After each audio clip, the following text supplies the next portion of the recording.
Ang atong ebanghelyo mga igsuon, si Kristo, ang atong nadungog, nagsugod na sa iyang public ministry.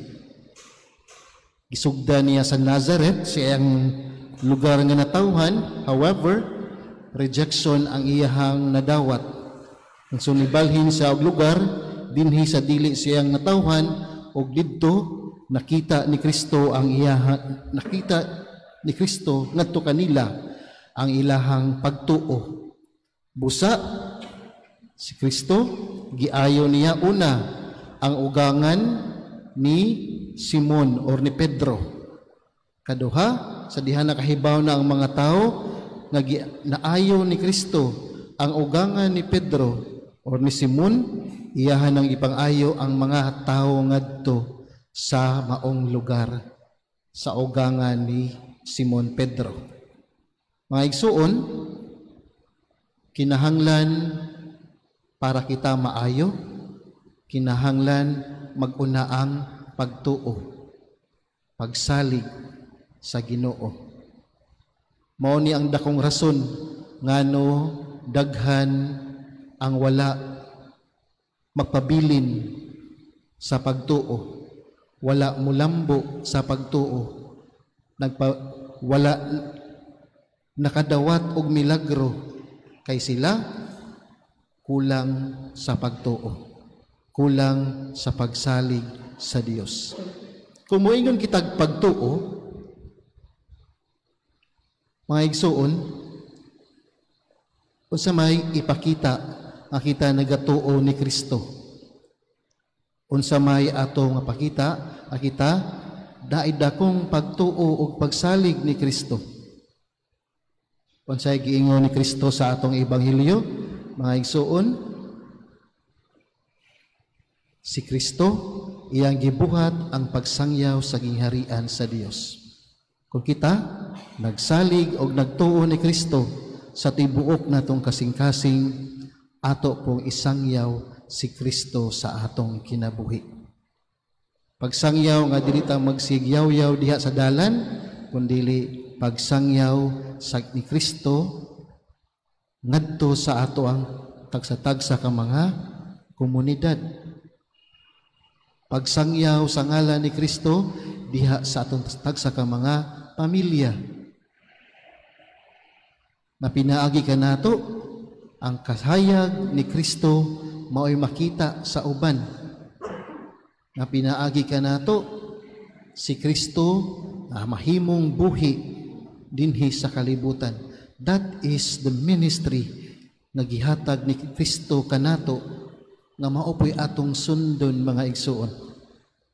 Si Kristo naghimo sa iyang ministry not for the sake para siya musikat, kundili gibuhat niya ang maong ministry para sa gingharian sa Dios, nga ang katawhan makaabot sa gingharian sa Dios, makadawat og kaluwasan.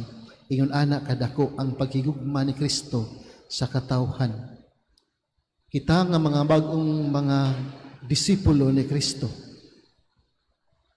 ato pod nga sundon ang buhat, ang tuyo ni Kristo, mao kana ang pagbuhat sa iyahang ministry dinhi sa kalibutan. Ministry sa pagpasaylo, ministry sa pagtabang sa uban, di gito na kalimtan kay mao man na ang Kristohanong buhat, mao man na ang gitudlo kanato ni Kristo nga sa kanunay dili kita mutalikod o palayo sa mga kabus ug mga nagkinahanglan. There are many forms of poverty or forms of pagkakabus. Sa Biblia, ipakita ang pagkakabus nga kulang gyud sa mga nagiingon sa ebanghelyo, katong kabus gyud nga kulang gyud sa kanang kwarta, na ay pagkakabus sa kulang sa justisya, justice, nga wala intaw nila na dawat ang hustisya, pinaagi unta kanato mga igsuon atong mapakita kini sa uban. Di kita magpalayo sa mga kabus, sa mga wala nakadawat og hustisya sa katilingban. Kita gihatagan ni Kristo og pagtuo. Kita nabunyagan sa ngalan ni Kristo atong isangyaw si Kristo kanunay sa tibuok natong kinabuhi. Mao kana ang ato untang daladalaon sa atong tasatagsa ka mga kasing-kasing. Dili ta magpalayo sa mga nangayo og panabang kanato. Di ta magpalayo sa mga taong na kinahanglan og panabang. Kay sila mga dagway kana ni Kristo. Kita nga mga igsuon ang gipili sa Dios nga maoy magpadayon sa iyahang ministry dinhi sa kalibutan. Kay kun wala kita, walay Kristo nga magpabilin dinhi sa kalibutan. Ikaw gipili ni Kristo nga maoy mahimong Kristo dinhi sa kalibutan. Hinaot imong hatagan og hustisya ang pagpili sa Dios kanimo nga mao'y mahimong Kristo dinhi sa kalibutan. Gipili ka sa Dios, kakahibalo ang Dios nga ikaw pareho ni Pedro, pareho ni Simon, bisan kulang pero tungod sa iyang pagsalig o pagtuo sa Dios, ang tanan iyahang gidawat, ang tanan iyahang nabuhat.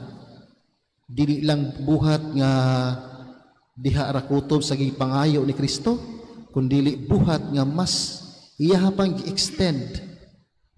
Iyaha pang gi-extend. Inana pud unta ang atong mahatag sa grasya nga gihatag pag-una kanato ni Kristo. Busa mga igsuon, itang tanan atong ipadayon ang pagsangyaw sa ebanghelyo ni Kristo dinhi sa kalibutan.